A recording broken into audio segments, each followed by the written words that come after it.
जा पहुंचे।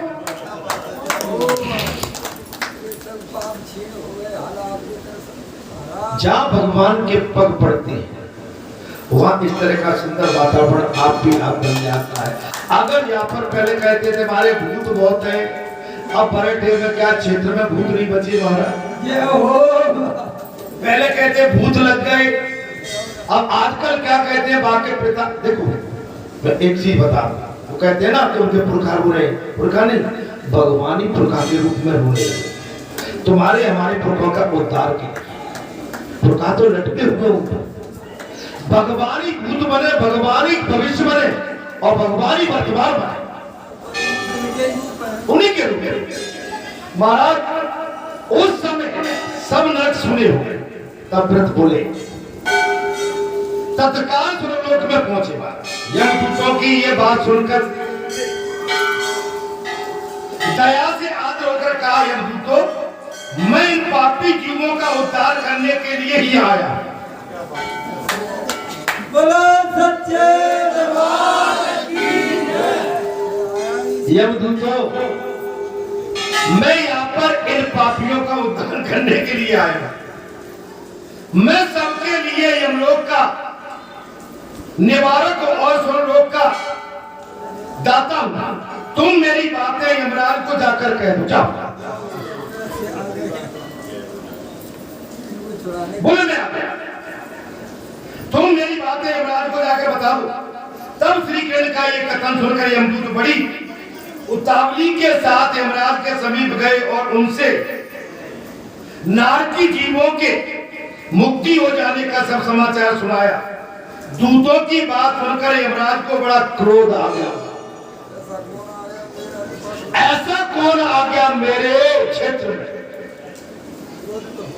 जिन्होंने मेरे बगैर आदेश के इनको स्वतंत्र कर दिया।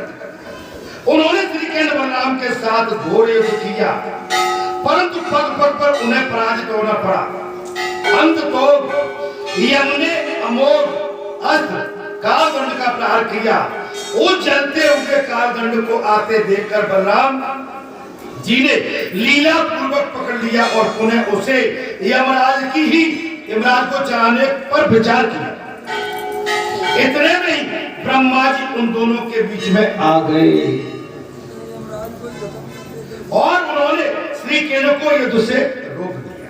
तत्पश्चात बलराम जी ने कहा, बोले चराचर के और जगत को दान करने वाले वीर बलराम जी, आप इस काल स्थिति को यमराज के ऊपर न छोड़िए और इस संसार में आपकी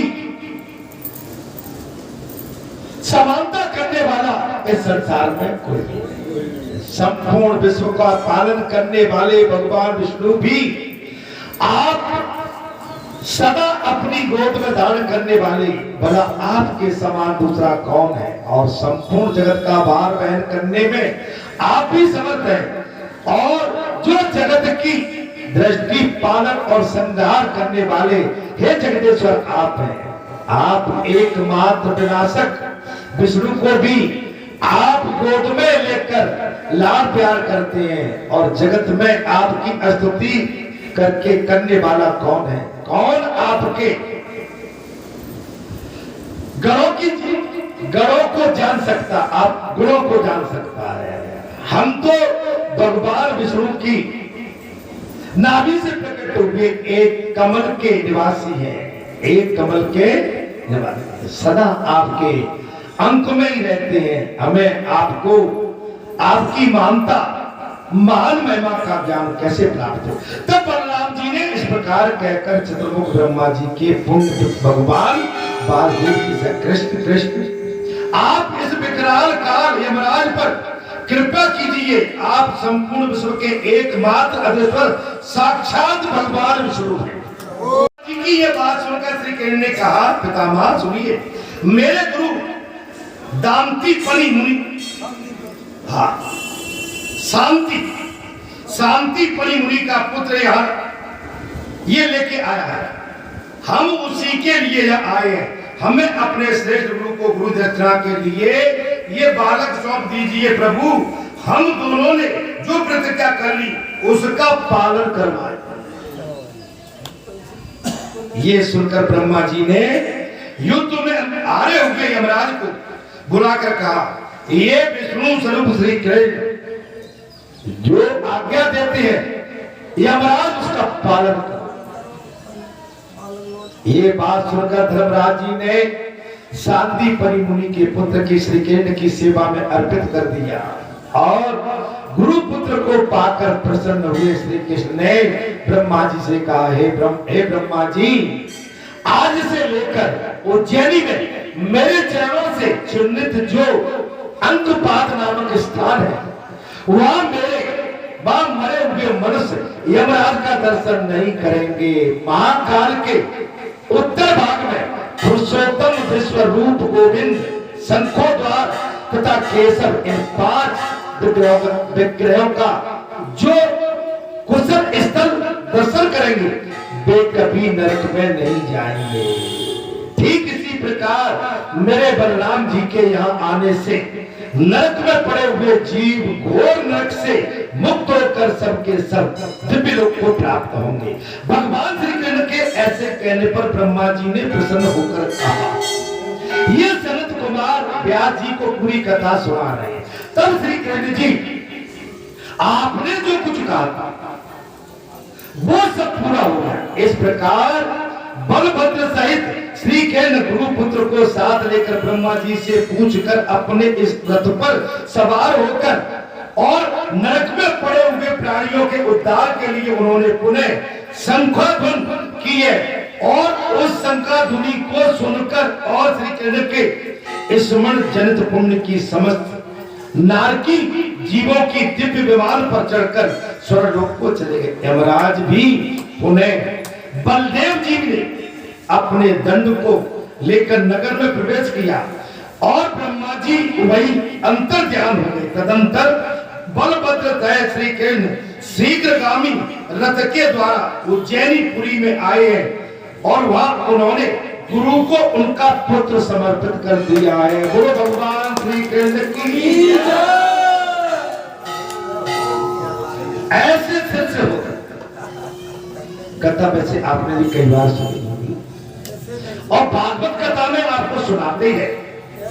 इस प्रकार वहां आए हुए सांदीपनि मुनि के पुत्र को देखकर समस्त नगर निवासी तथा वहां के राजा को बड़ा विस्मय हुआ और उन्होंने श्री कृष्ण बलराम को कोई श्रेष्ठ देवता मारकर उनका पूजन किया।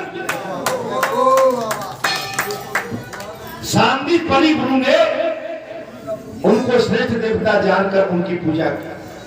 वहां शंकी विश्वरूप माधव और चक्री अंकपाल नामक क्षेत्र है। अब मैं इनकी यात्रा का क्रम बतलाऊंगा।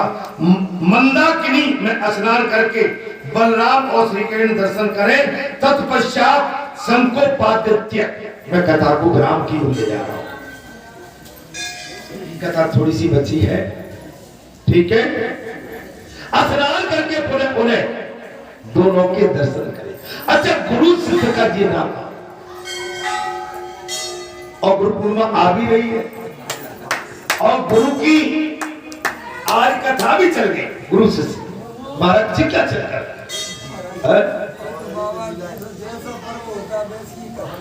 वैसी कथा आप भी आप आ गया। मन बगैर गुरु के कल्याण। मैंने कई बार कहा, वो अर्जी उसने आई थी तो मैंने ये भी कहा कि तुम जाकर जिन संत जी ने तुमको मेरे पास भेजा है, तुम उन संत के पास जाकर उनसे गुरु दीक्षित हो जाओ। मैं वचन देता हूं कि उसी गुरु के माध्यम से तुम्हारा कल्याण।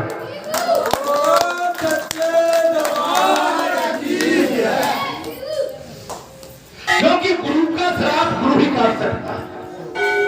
महाराज अहिल्या को श्राप लग गई थी, गौतम ऋषि ने पत्थर बन जाओ।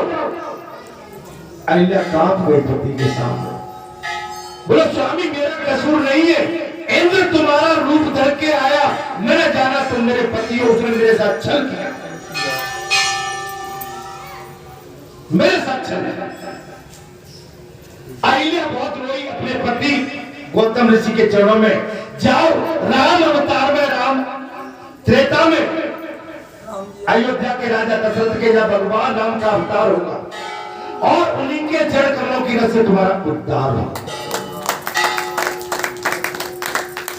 ये माने जो परसों जो अर्जी लगी है ठीक वही अर्जी, ये मेरा वचन है कि एक गुरु के आशीर्वाद से ही उस बेटी का उद्धार तय।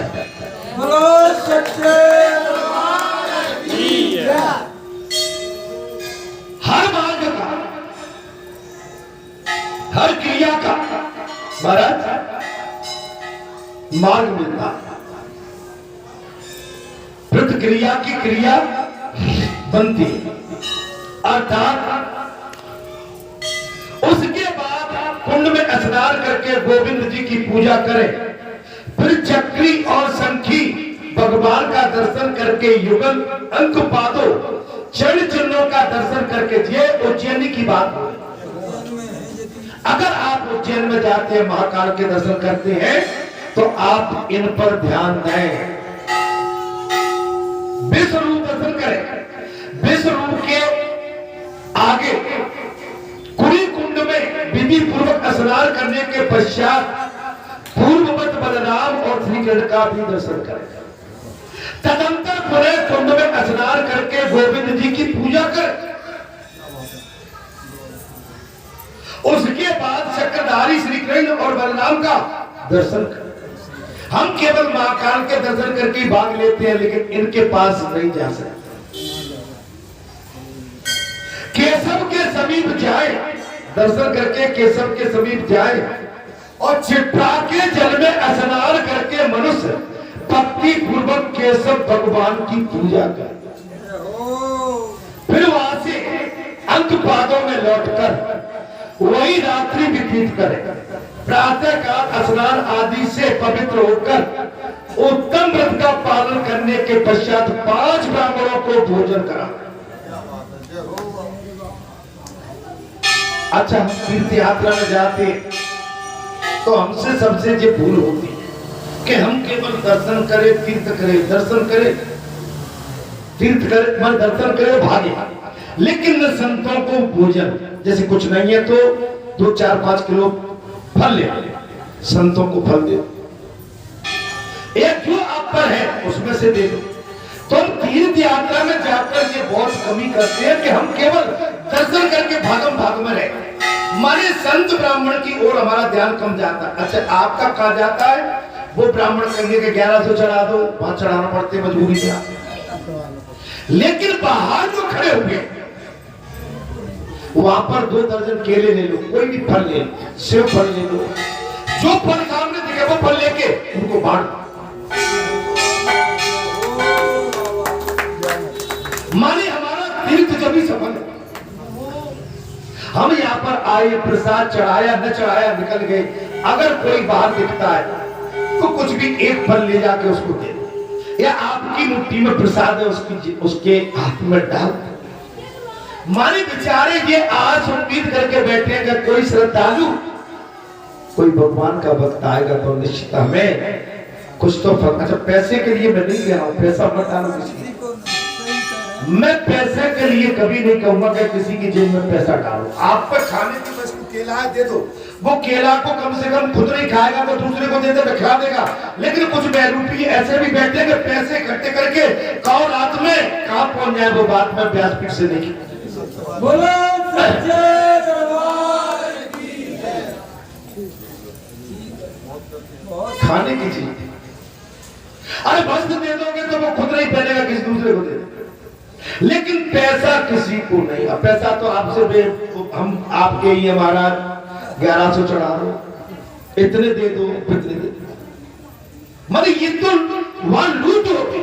मैं कहता हूं कि उनको ऐसा करना ही नहीं चाहिए। जो श्रद्धालु है, अगर आपके जजमान आए तो वो आपको पूछ के श्रद्धा अनुसार आपको कुछ न कुछ दे के जाए। वो जजमान जो सामने वाला आपको दे, आप उतना लेके उसमें अपना काम चलाओ। आप भगवान की कथा को निःशुल्क कहो। आपने 10-20 कथाएं कह दी तो इतना तो आपके आश्रम जहां भी रहते होंगे, आपके आश्रम में सोने चांदी की चपाती तो नहीं खाते होंगे ना, खाते तो अनाज की चपाती होंगे। तो इतना कुंटल अनाज और सब्जी बदी और गौ पालन के लिए भूसा भूसा आराम से आ जाए। बोलो महाराजी सरकार की जय।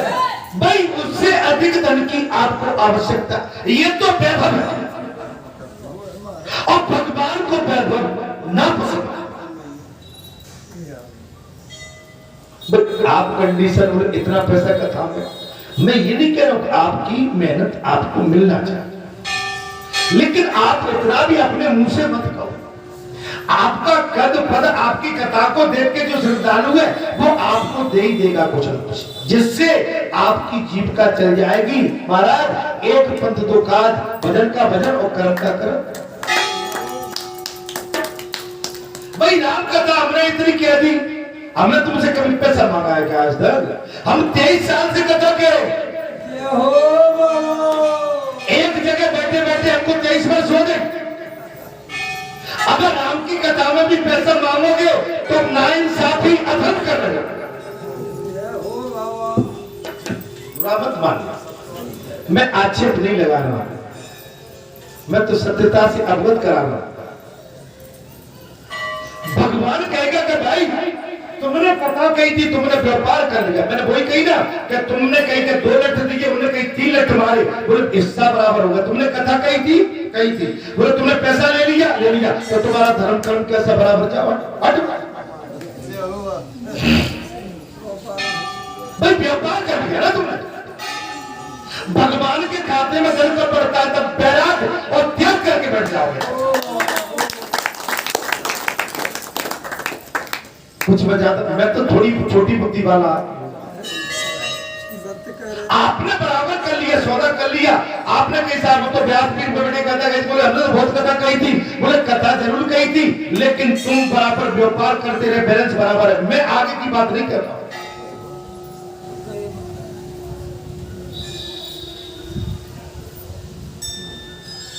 महाराज 5 ब्राह्मणों का भोजन बात ध्यान चले। अगर तीर्थ यात्रा में जाते हो 5 ब्राह्मण का भोजन करावे या गौ को कुछ भी दाल भात रोटी खिलावे, परंतु पुरुष द्वादशी को उपवास करके चंदन पुष्प एवं धूप तथा भांति भांति के नैवेद्यों द्वारा अंकपाती जी की पूजा करता है तथा जो ये श्राद्ध या करता है वो सदैव वैकुंठ में निवास करता है।